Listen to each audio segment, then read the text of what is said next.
โอเคนั่นนี่ตรงมดลอนีนะไอ้กันมาตะขันสุดตรงเนี้ยจริงบางตรงปรีล้วนตรงเตนิวเซ็นทรัลคอมมิตี้ก็เพียรนั่นนี่มีนายวิจังไปเลยมีตรงแหกกันสักเราตรงเนี้ยมิสไม่ต้องข้ามไปทำไมเรื่องการของเราได้พอดี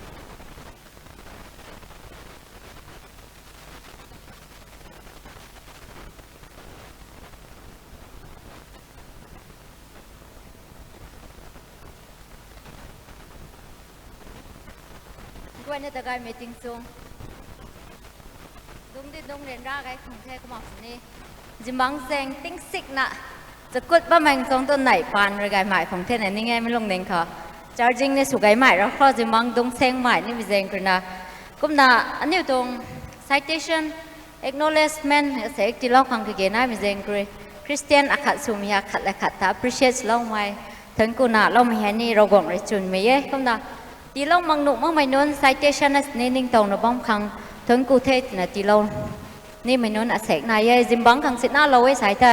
อันนี้กกันติ้งเสียงหลังนั่นมีเสียงกรีไม่ตรงกันนะเขาไปตรงเท่ก็นะใส่รอนตรงคอนเฟรนซ์ให้ดีได้ก็ไม่60 lakhs budget บูเลียบนั่นเนี่ยตะไคร้หนูบ้านตรงเท่ลงเขาว่าก็หลงเขาใกล้สูมีอะ building เขาถ้าหัวหักวันเท่ก็หลงเขา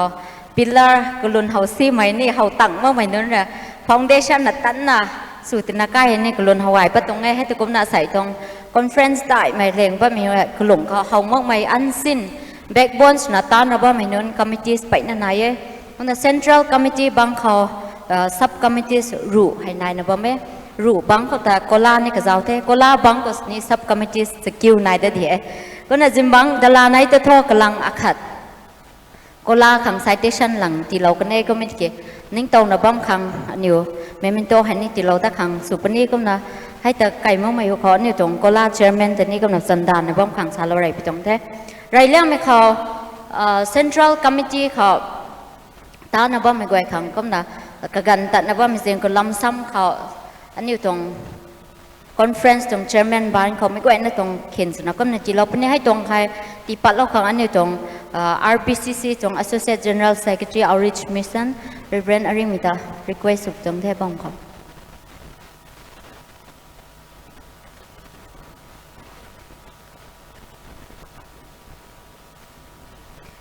กุมนา subcommittees Asaek จันจะกุมนาซาลานี้ convener and secretaries กวยขังกุมนา citation with frame ให้กระเจ้าปนี่กุมนา members กวยขังกุมนา citation กระเจ้าปนี่ให้กวยหาอันนี้ตรง chairman บ้านเขาตีเปล่าปนี่ก็ไม่ติเกsubcommittees จันกวยแต่กุมนาป้าเปล่านี้central committee เขา chairman นาย vice chairman นาย coordinator นาย secretary นายก็ให้มาทั้งของ members ไปนะตำรวจด้วยค่ะก็ใน Central Committee คนไหนให้บางเขา Sub Committee สับ Finance ไหน Finance Convener Finance Secretary คันนี้ Treasurer ไหนให้บางเขา Members จะจุยบูค่ะก็ใน Finance Committee คนนี้นายหมวยเทให้มาทั้งเขา Music Committee ของ Separate ส่วนจิมบังค่ะก็ในตีปักกันนี้ให้นี่ Sub Committee อ่ะค่ะก็ใน Program Committee ไหน Media and Publicity ไหน Gift and Presentation Souvenir Committee, Traditional Committee, Sound and Light, Hospitality and Kola ก็น่าให้ committee หารูไหนให้กวยขังCentral Committee Kola แต่ exclude สุนัขเตาขังสุนัขอันนี้ตรง conference ตรง chairman จะเจ้าเรานะ sub committee กวยนะขังก็น่าพูดลับนำบ่ายเขาสลับเทกังลาเราข้ามปุถุอันนี้ตรง conference chairman Mr. Ringammang กังไม่อันนี้ตรง conference chairman นั่นลาเราปุถุไม่กวยนะบัตรหิวได้นี่หิวหลอกเขาไม่ใช่ citation ขันนี้เมมโต sub committee central committee กวยคำเทสาร์จะดิ่งเราคำหอก็น่าขัดได้เลยนะมาทั้งเขาโกลาตรง chairman แต่เรนรามาสนี่ให้จงบังเขากวางเราคำโปโกลาตรง sub committees conveners and secretaries กวยคำไม่ตรงเมมโตหานี่ตรง chairman โกลา chairman บ้านเขาก็น่าสิเรานี่ไปตรงเท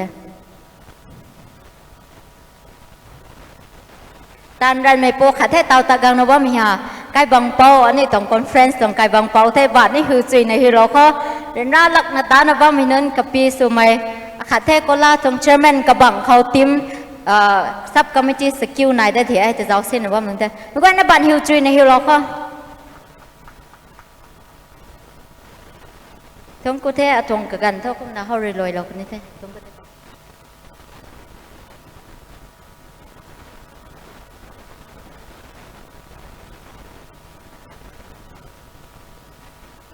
ก็แท้ Central Committee เรื่องนักการเรากันแน่อันนี้ Group C จง competition ให้ก็มาตัดไก่ด้านละข้อ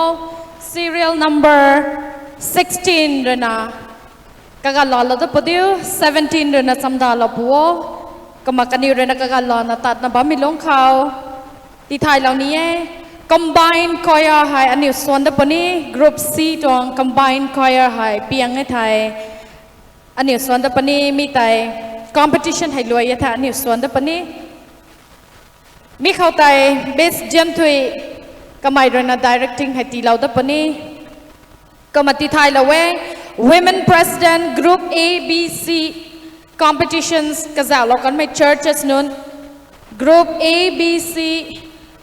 competition ก็จะเรากันไม่ churches นู้นก็กวยตรง women president ไทยจิงบังคิวอันนี้มีตัวกระทรวงไหม center row ตัว front line ให้ occupy เราปัวตัวนาทีไทยเราเว้ก็หูมีตัว row เขาหูเลี้ยงไม่บำกันในกระทุ่มให้ group A B C เขากระจายเรากันไม่ churches นู้นก็กวยตัว women president หรือนาบำเราปัวตัวมีนาทีไทยเราเว้ก็ลำกิทู Central Committee หรือนาก็เกณฑ์น้อยไม่ต้องคันนี้ทุกไม่ทวนกู้ไม่เจกระแสใครตีปัดเราปนี้ตุนสายก็มันนั่งนิ้วตรงเรานะมีแต่ลาเต่ากันสนิทตัดปัดเราตัวปุริโยกลำเกทัวโฟโต้ล้อไม่กันไทยก็มันน้อยปนี้ตุนที่ไทยเราตรงไงมีให้จิงบังขังไงจิงบังกันลมไม่ตันดวนกันเขาขังตะเร่ก็ไปแซงขรอย Women President บัมมังนั่งพูดในนี้ Representative อาคาดไม่ขินอาคาดทุกก็มากวางหูเขากระทรวงไม่ตรงรอตรงหูไม่เขาให้ตรงเราปัวตัวไม่ให้ที่ไทยเราตรงไงแต่ให้อันนี้ของ serial number 16 เดือนนักการเราปนี้17 เดือนนะ ready สเราตัวปะเท่าตัวนั้นที่ไทยเราไม่ต้องแท้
Thank you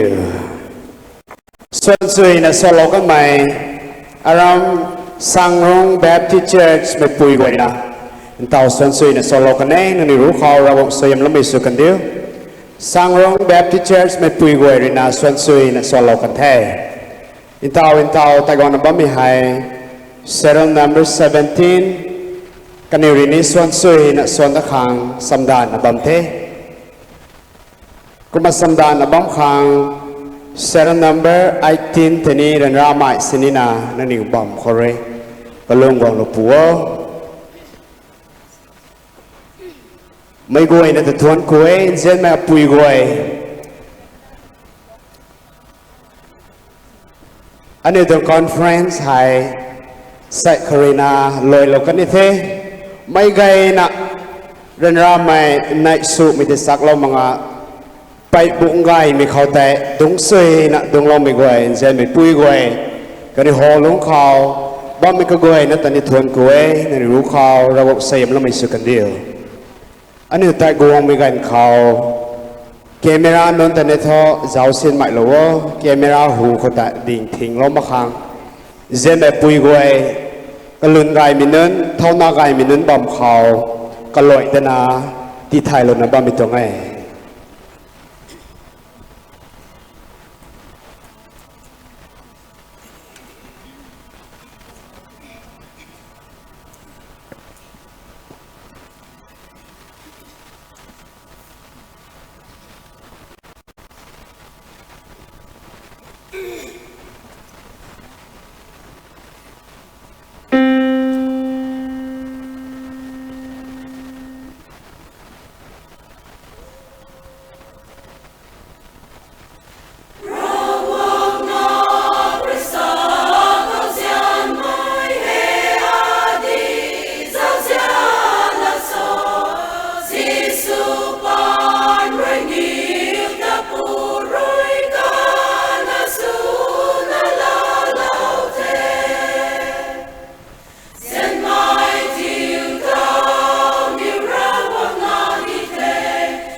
บ้านหิวจุยแล้วก็ serial number 17 Dailong Baptist Church นะสันจุยนะสวลเว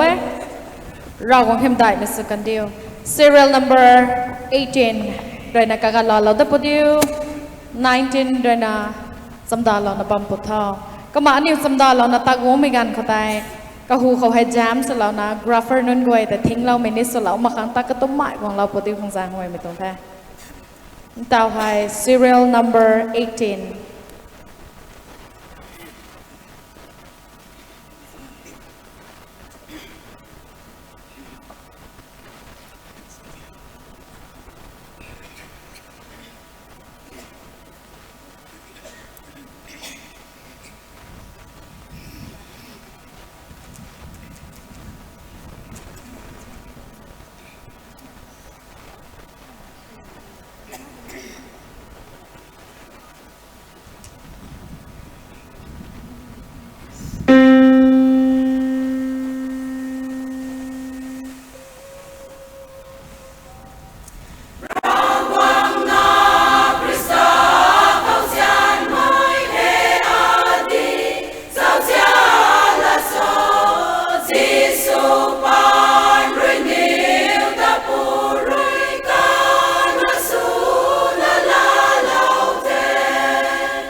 ไปนะทวนกุย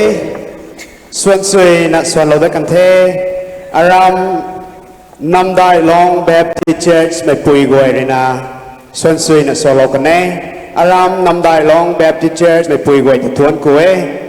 นั่นรู้เขาเราสยามไงนะที่ลงมีสุกันเดียวอินเทาแต่ก่อนนะบ้ามีให้เซรั่ม number 19ก็การปิวสุยเรานะเสียไม่ปุยนุ่นกวยตัดสุยนะตาลมไม่ขันตะทวนกุยก็มาสัมดาเรานะบ้าขางเซรั่ม number 20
บ้านฮิวใจเราก็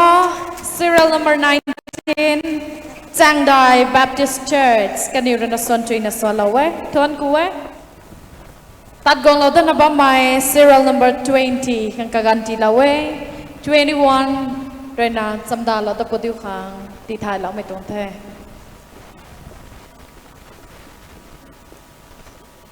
อันนี้ group C ตวง competition ให้รวยยี่ไทย combine choir นายปนีจะมีแต่ตีไทยกันรวยเราต้องไม่ตรงแท้ก็มาซิงบังก็ลงไม่ตานดวนกันเขาก็หูไม่ตรงรอเขาให้ group A B C ตวง women president นุนก็กวยระนาบัมเราปูโอจะมีแต่ตีไทยเราเว้คดี group พอต่อให้เราปนีจะมีแต่ตีไทยเราไม่ตรงแท้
Son Chui na swlou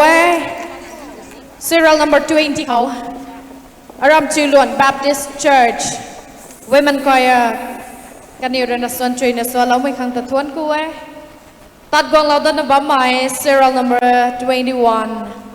Kaniu na kagal da podiu 22 rana samda la da podiu khang ti thai lao mai tong the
Tại nơi na thuần thế in tàu xuân xuôi na xuân cái cắn mai tay Aram Model Baptist Church Pui guai xuân xuôi na xuân lâu cái này mấy guai nó bạn hưu xuôi na hiểu lâu đó guai khó anh đi Rongmei ra bạn hưu xuôi mi ra hưu ô tu na sam mà có sinh hưu mi ra tu na mấy cái ram căn đi rồi thái na bầm mê thuần guai kuma serial number 22 rin na guang na bamthe serong number 23 nang niu ni guang a samda lo khang ti thai lo mi thong thai thuan ku thai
Join the swlou, serial number 22, Khang Baptist Church. Ragong Hem Dai Kan Diu, serial number 23, Rana Kagala Lauda Padiu, Kama 24, Rana Ready Sulauda Padiu Khang, Tithai Lauda Metong The.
Xuân Sui na swlou mai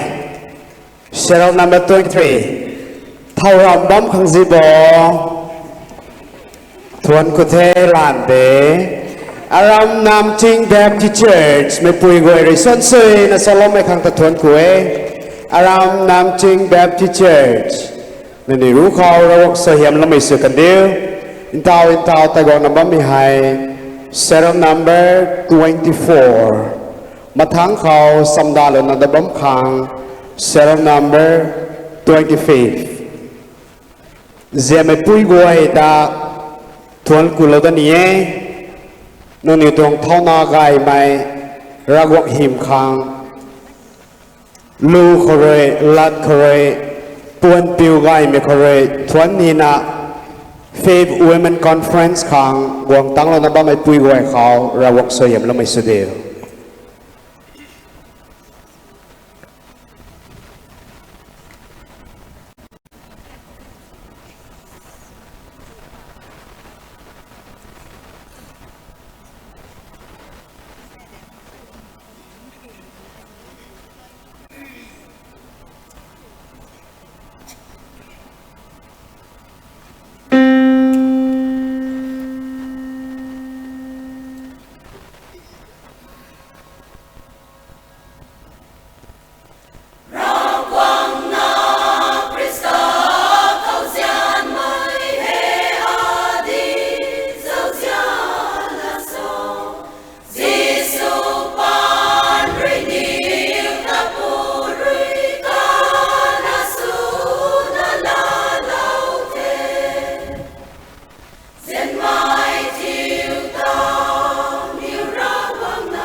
Sonjina Swlou,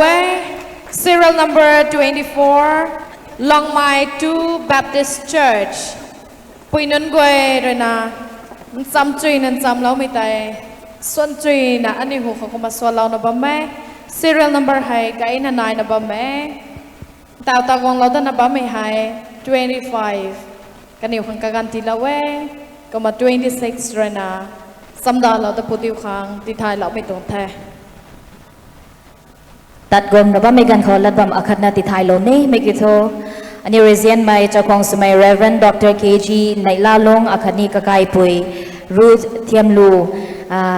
kasar Assam Khorete kanugay hay kamna kakay hay FBCI Fundamental Baptist Churches of India tong founder kamna kamnay renani RBCC khotanjam Samdati ko to nakariw bamdate kam nakanay tong Bible books commentaries ay stall number 5 kon phanglo pani may tay may goy na sian na lalo po to may information hay tithai lo mitong tay.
Swlou da kan the Aram Satudai Baptist Church Women Choir Bangladesh Lu Swanjui na swlou da kan the matao tu katang khau serial number 26 krina lalo da bni mi tang ne thai 27 and ready swlou da bi khang ti thai bitong hai thon ko the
Tuan Kwe aram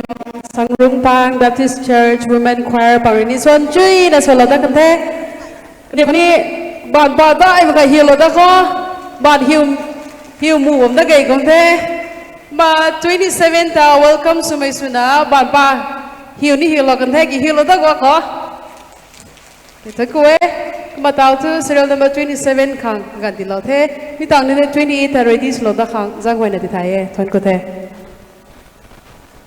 Kaloi dana ti thai lo ni Reverend Dr. KG Nailalung hai Kasar Assam Korea kumna FBCI Samito Fundamental Baptist Churches of India tong founders na bamkhone tikito kamai hai Asaek RBCC Rongmei Baptist Churches Council ko hai ragwang tong siyam rai tan ko hai tan kariu de dikho tana gom tan nabamita riulong mai suna kakai po Reverend Dr. KG Nailalung rena hilo mai book Bible commentaries guai hai stall number 5 ko hai 9 nabame ni hai mai guai na rai kakai po ta support swlou mai akhatni ragwang tong sem rai tan tamachong lo mai suna thon riu lo mai suna liu lo na pa lo kho tu mai hai mai guai na ta kaloi ta na kariat da mai tongi kamai rai hilo mai books hai kapiru khonai mai stall complex khotai stall number 5 khotai imphang lo pani thokom ai rai na zero na akhatni interested persons rena midong books don goi hai liu lo na kakai po tani riu lo mai akhani thon ku lo mai suna support swlou mai suna liu lo na pa lo kho sa mi tai mai goi na khau kaloi dana ti thai mi to nge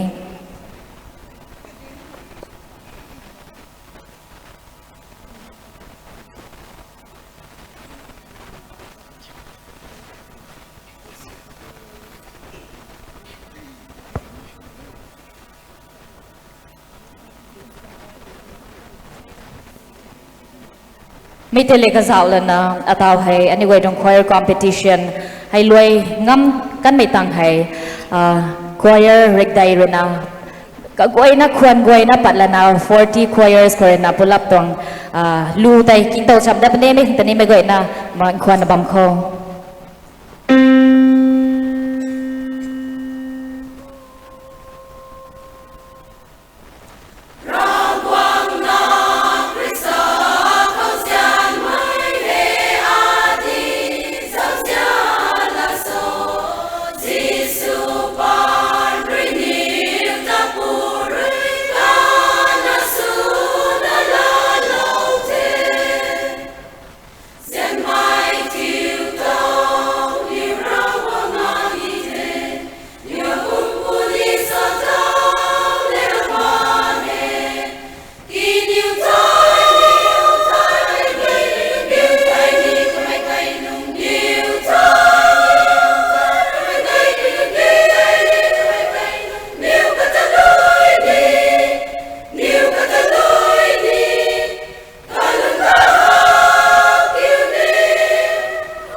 Swan Chui na swlou da kan the mi ta serial number 27 aram Makhom 3 Baptist Church Women Choir pangna swlou kan tang the 28 kho 28 nine bom da the mi tang ni 29 nine bom da bani 28 tat gwang na bom kho 29 na wait ni ready swlou da khang ti thai tang the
Kinga Hagdinge, serial number 28, Aram Rongmei 1, Baptist Church and Women Choir, Tong Duhai. Son Tree in the swlou me khang the new Rukni Rogong Tong Siam Gay Meditilom Sudito. Now to serial number 29, Rina Kagalalam Sudito. Hitang Nitai 30, the new ready to love khang, the type don't te, don't go te.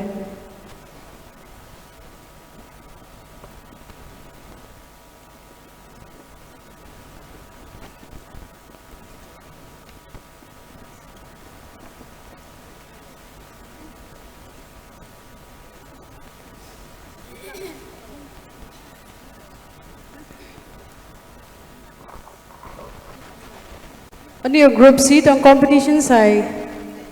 serial number 30 है swlou tang ni thai matakal break night up dapni mi kau hai break hotai Giant Baptist Church tong choreography tini ready swlou budi kang thai tang the Sigui Long Giant Baptist Church Sigui Long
Tuan Kue, Swan Tree in a swallow the Kante, Aram Rongmei Baptist Church, Women Choir, Bangna Swan Tree in a swallow the Kante, Pautukatang Call, serial number 30. Rinagala the Pnik, Mitang Nitan Batakat, Break Night Pnik Mikotai, Aram Jayon Baptist Church, Tong choreography, Aram Jayon Baptist Church, Sigui Long, Tong choreography, Night at Bombnik, the ready swallow the Khang, Ethei, Tankute.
Tuan Kue, around Puilon Baptist Church, Women Choir, Bangrini Swan Tree, as well as the Kante, Kamata Matakat, anyway, break night, the Bni, Miko High, break O High, Jayon Baptist Church, Sigui Long to choreography, Tarina Gangala, Miss Utita.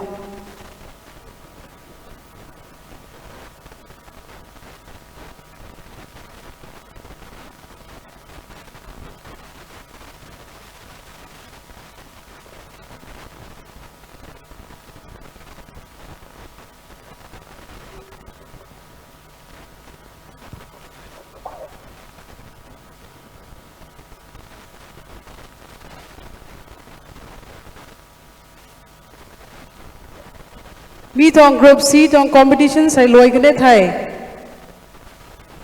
media ka goi na tong photo sessions kanai na bambani kuma media members ko ka zan ba mai media goi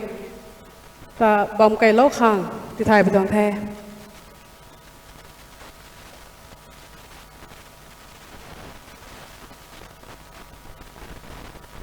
tao pading na ba mi hai Jayon Baptist Church Sigui Long mi nung goi tong pui nung goi the nung goi ni làm truy là làm ở thơ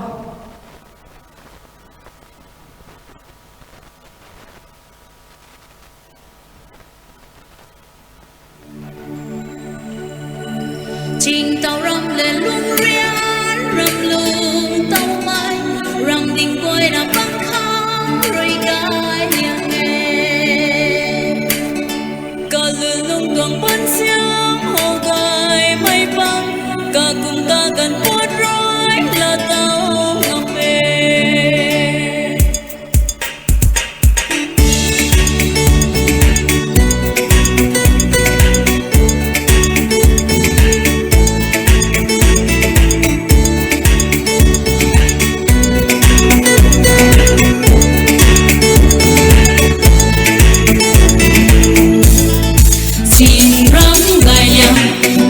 bắn xiang băng khâu hầu gai ca kaguayna thình mi tin bằng tiếng gái ca cũng ca găng thật hai là tu tao ngầm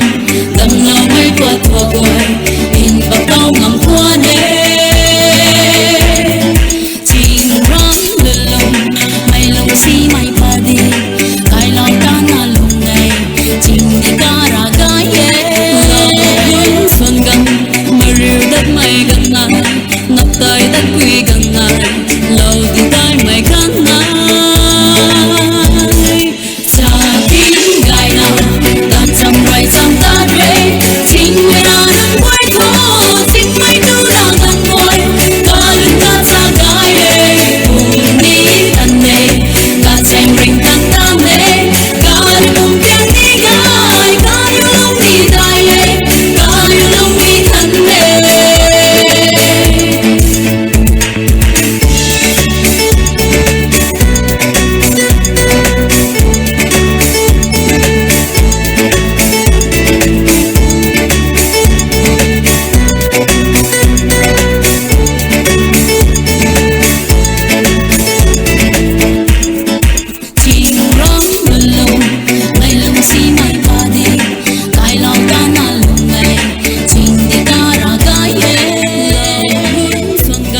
Sialan roi tani roi langam mage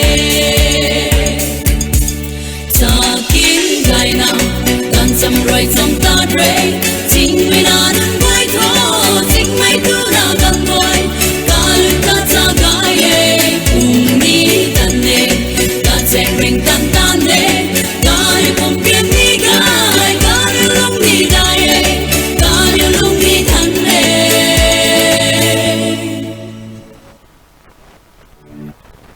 Tuan Kuthe, Aram Jayan Baptist Church, Sigui Long Tong, Pinong Wai Sutri na Sloding The, Lu na King Mani Nong I see there,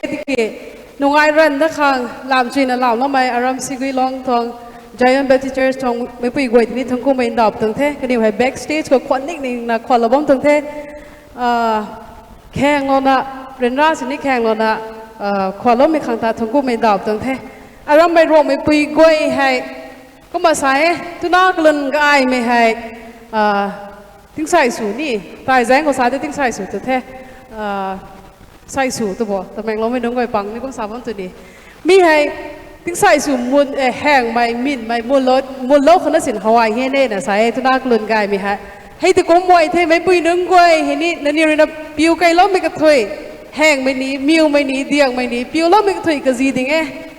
มาสุดจุยเท่ดังเดียวยูนิฟอร์มปังนี่ฮาวายสีเท่เขามาดังเดียวสุดจุยเท่อันนี้สุดจุยเท่ทำไมเรียนนะนี่เว้ยไม่เก่งไหมบาฮิลหรอคะทั้งกูเท่กับกันไก่นะเสียนติ้งนะสุดจุยเนี่ยสุดเลยมาปุยกวยทีนี้ทั้งกูไม่ดับทั้งเท่เราทีนี้เว้ยต้อง competition ใส่กับบังตะไก่ตั้งสุดที่เขาต้องให้ competitions กับบังตะไก่ตั้งครั้ง serial number 31หรือนักการเงินลาเราบุตรท้อมีตั้งคณิตไทย serial number 32หรือนะ ready สโลดับบุตรครั้งที่ไทยตรงแท้ทนกูแท้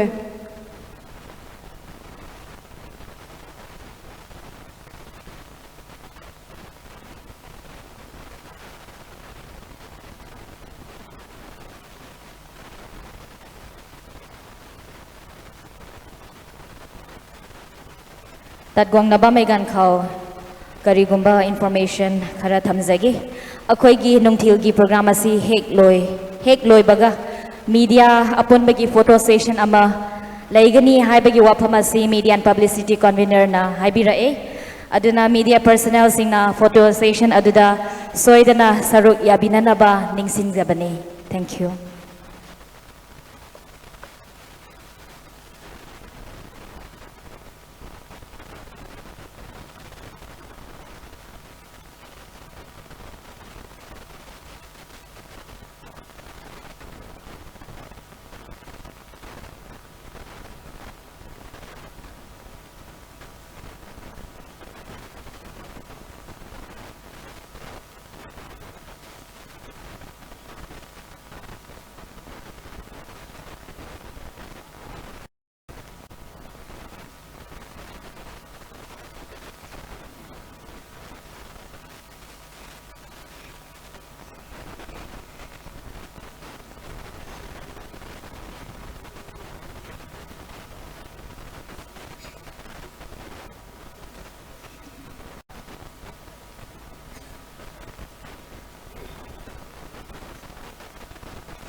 Swantree na swlou da kan the mi ta ram khum G2 Baptist Church trong Women Choir bang the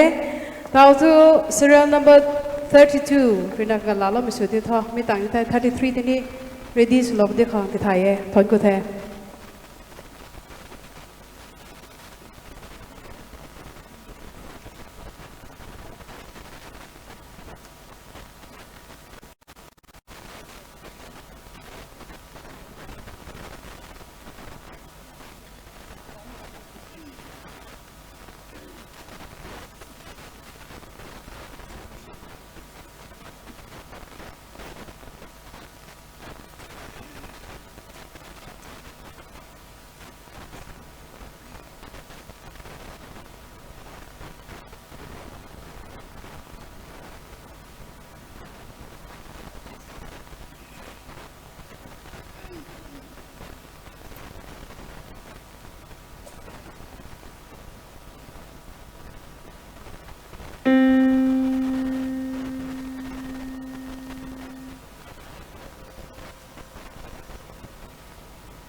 Swantree na swlou da kan san the mi tai serial number 32 Aram Azuram Baptist Church trong Women Choir the Swantree na swlou mi ta thon ku the akani ro gon ton sem ni wai ko ni buna tilo mi so kan dito matang ko nai na bang the serial number 33 kani wai na tat gong na ba mai gan ko serial number 34 ko swlou da ni mai Aram mai Baptist Church trong choir non wai te invite suwe nang dio ready sana chamda na bang te ti thai mi tong the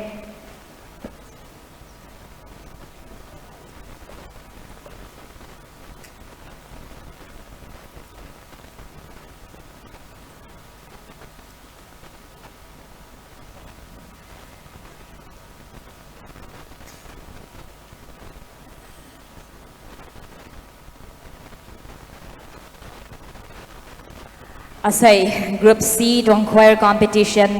tao phao xuân cây cái quay nó khâu hay xuân truy ngâm mày ra nó thế cũng mà remaining pengu chorok hay nai nó ba mày hay ni so truy ngâm đã panye tụi mày tung lông ninh khâu lùm gai mày nai thế cũng là mấy gai mày na cũng là first hay là đó mày sưu thô sao mày tắc đi đó mày tung nghe cũng là tao hay tạt gong nó ba mày hay serial number 33 thế là 34 nang quay hay ni ready sa bam khang kaloi đó là ti thai mày tung thế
ส่วนจุยนะส่วนโลดกมวยเทมีเท serial number 33 ก็บ่ไม่อารมณ์ Emmanuel Baptist Church ตอง Women Choir เท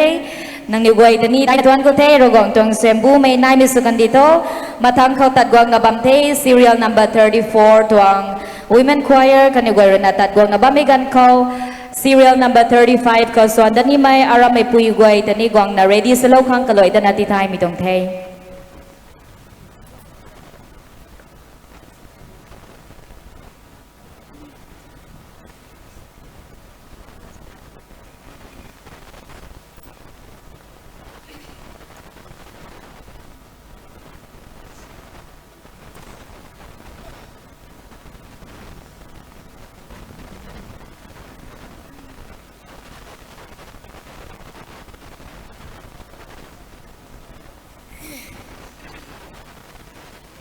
ตัดนับบังเขาอันเดียวมีตรง choir competition ให้รวยไม่กันเขา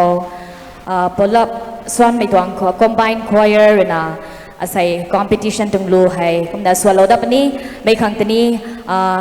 ส่วนรวยก็ไม่ choir นนกวยตัวนี้ตัดเรามาขังกำลังโทอันเดียวให้ combine choir นะรู้ส่วนนี้ไม่นายไม่จางกรีนาในวันนี้ตัดเราปริโยไม่ขังตัวนี้ไม่ไกลไม่น่าบัมจุยนะบัมเราพัวสามีตรง information ให้นี่ก็เลยนะติดไทยเราได้มีตรงนี้กำนาตาวให้ serial number 34กันอยู่วันนะรู้แต่ตัดปัดเราไม่สุกันดีทอง